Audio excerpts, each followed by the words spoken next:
ప్రసాద్ గారు ఎలా ఉన్నారు? బాగున్నా. మిమ్మల్ని ఆ క్వశ్చన్ అడగకూడదు కూడా. ఆల్మోస్ట్ మీరు చూడంగానే అంత యాక్టివ్గా ఉంటారు, ఈవినింగ్ అవుతున్నా కూడా. అంటే మనకు తెలుస్తుంది ఎందుకు యాక్టివ్గా లేము అని తెలుస్తుంది. అప్పుడు మనం చాలా రోజులు ఈ వైట్ రైస్ తినడము, బయట తినడము, చాలా రోజులు నిద్ర లేకుండా జర్నీ చేయడము, చాలా రోజులు. నేను చాలా రోజులు ఎందుకు చెప్తానంటే 1 డేకి 2 డేస్కి ఏం కాదు. ఓకే.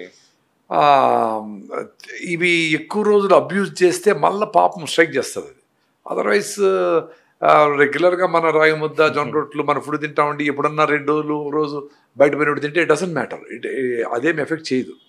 సో అది అబ్జర్వ్ చేస్తా కాబట్టి నాకు తెలుస్తూ ఉంటుంది. మరి వైట్ రైస్ తిని 5 రోజులు తినాను అనుకో, అరే ఏంట్రా అని కొంచెం పుల్లగా అనిపిస్తుంది. సో అదే ఇండికేషన్, రే ప్లీజ్ చేంజ్ చేయి అని. ఓకే, మీకు ఇండికేషన్ తెలిసిపోతుంది. అందరికీ తెలుస్తుంది, నాకని కాదు. I'm not special at all. Okay. ఇప్పుడు మీకు వచ్చే ఇండికేషన్ మీరేం చేస్తారు? యాంటాసిడ్ వేసి, ప్యాంటప్రజోల్ వేసి, ఏందో వేసి, పెప్సీ తాగి తగ్గిస్తారు. అదే తేపు వచ్చేసి అమ్మ తగ్గింది లేదు, అది తగ్గినట్లు కాదు. అది టెంపరీగా, అది వెరీ టెంపరీ. అది అసలు అది మళ్ళా వస్తా ఉందంటే ఇది కరెక్ట్ కాదు అని ఎందుకు తెలుసుకోవడం లేదు జనాలు? అదే నాకు ఆశ్చర్యం. రిపీటెడ్గా మీరు మందులు వేస్తూ ఉండరు, షుగర్ మాత్రలు, బీపీ మాత్రలు, యాసిడ్ మాత్రలు, థైరాయిడ్ మాత్రలు, గోళీలు వేస్తూనే ఉండరు. బట్ దీనికి ఆల్టర్నేటివ్ ఏమన్నా ఉందా? డైట్ మార్చుకోవడమో. ఇంత వచ్చింది, ఇన్ని ప్రాబ్లమ్స్ వచ్చినాయి, రెగ్యులర్గా వేసుకోవాల్సిన పరిస్థితి ఏర్పడింది. ఇప్పుడన్నా మనం లైఫ్ స్టైల్ మార్చుకొని చూద్దాం.